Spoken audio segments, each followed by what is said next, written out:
तो welcome back traders. आपने देखा होगा कि मार्केट में बहुत सारे छोटे छोटे ऐसे टर्मिनोलॉजीज रहती हैं जो एज अ ट्रेडर आपको पता होना चाहिए, और वो आपको बहुत ज्यादा हेल्प करती हैं जब कभी भी आप स्टॉक को पिक करते हैं या ट्रेडिंग करते हैं, क्योंकि टर्मिनोलॉजीज के बेसिस पे ही मार्केट हमारा चलता है। हम एक छोटा सा सीरीज चालू करेंगे जिसमें हम कोशिश करेंगे कि मार्केट की उन इंपॉर्टेंट टर्मिनोलॉजी से आपको अवेयर करवा सके, जिनका मतलब आपको एज अ ट्रेडर हमेशा पता होना चाहिए, और वो कैसे ट्रेडिंग में काम आती है वो भी पता होना चाहिए।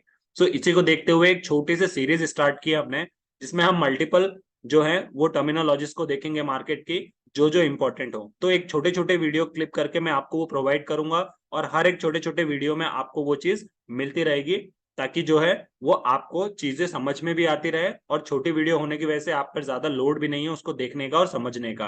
प्लस सेपरेट वीडियो रहेंगे तो आपको समझने में भी आसानी होगी। इसी सीरीज को आगे बढ़ाते हुए डिस्कस करते हैं आज की हमारी टर्मिनोलॉजीज को। तो हमारी जो थर्ड टर्मिनोलॉजीज है वो है डेब्ट टू इक्विटी रेशियो। और डेब्ट टू इक्विटी रेशियो एक ऐसी टर्मिनोलॉजी है जो कि फाइनेंस में बहुत फेमस है और बहुत ही इंपॉर्टेंट है। यदि मैं इसके फॉर्मूले की बात करूं कि हम इसे कैलकुलेट कैसे करते हैं, तो इसका एक सिंपल फॉर्मूला होता है, वो होता है डेट अपॉन इक्विटी। अब डेट का मतलब क्या होता है? तो डेट का मतलब होता है उधार या लोन। जो भी हम लोन लेते हैं बाहर से वो हमारा डेट में काउंट होता है। और इक्विटी की जब हम बात करते हैं तो इसका मतलब होता है शेयर होल्डिंग, या फिर मैं इसको और इजी वे में बोलूं तो अपने पॉकेट से लगाया गया पैसा। मतलब जो भी हमने बाहर से लोन लिया वो डिवाइडेड बाय अपनी पॉकेट से लगाया हुआ पैसा। जब आप इसको डिवाइड करते हैं तो आपको इसकी एक रेशियो मिलता है, एक वैल्यू मिलती है, उसी को हम कहते हैं कि डेट टू इक्विटी का ये रेशियो है। अब आप कहेंगे सर आपने इसका मतलब भी बता दिया, इसका फॉर्मूला भी बता दिया, बट इसको कहाँ इंप्लीमेंट करते हैं, कैसे करते हैं, और कैसे अपने एनालिसिस में या फंडामेंटल एनालिसिस में यूज करेंगे, ये तो बताइए। मैंने बोला कि चलिए एक एग्जांपल लेते हैं। मैं आपको बोलता हूँ कि मैंने आपको 4 रेस्टोरेंट दिए, और मैंने पूछा कि इन चारों रेस्टोरेंट में कौन सबसे अच्छा परफॉर्म करेगा, ये बताइए। तो आपने कहा सर सिंपली मुझे इसका डेट टू इक्विटी रेशियो बता दीजिए, मैं बता दूंगा।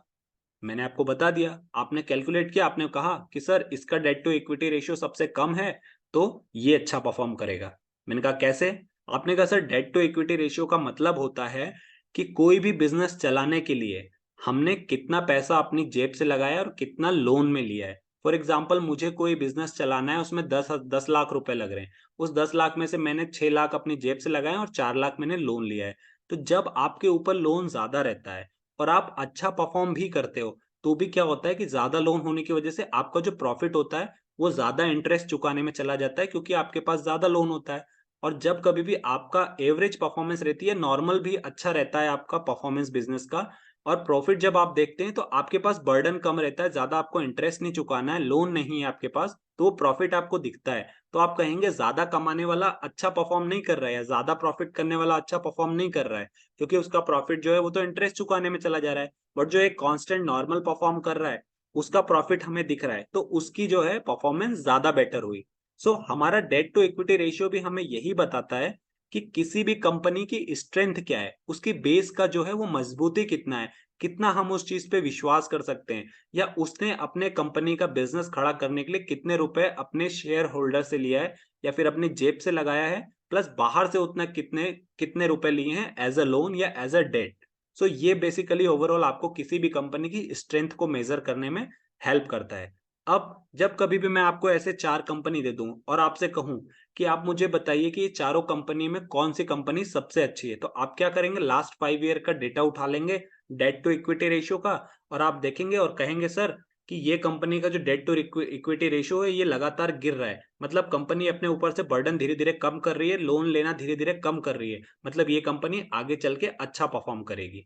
सिमिलरली कोई भी कंपनी आप देखेंगे उसमें आपको डेट टू इक्विटी रेशियो बढ़ता हुआ मिलेगा। इसका मतलब कंपनी दर बदर या फिर साल बाय साल जो है ईयर बाय ईयर वो अपना equity debt to equity ratio बढ़ाते जा रही है, मतलब बाहर से लोन ले रही है, खुद अच्छा परफॉर्म नहीं कर रही है, मतलब उस पर बहुत ज्यादा बर्डन है।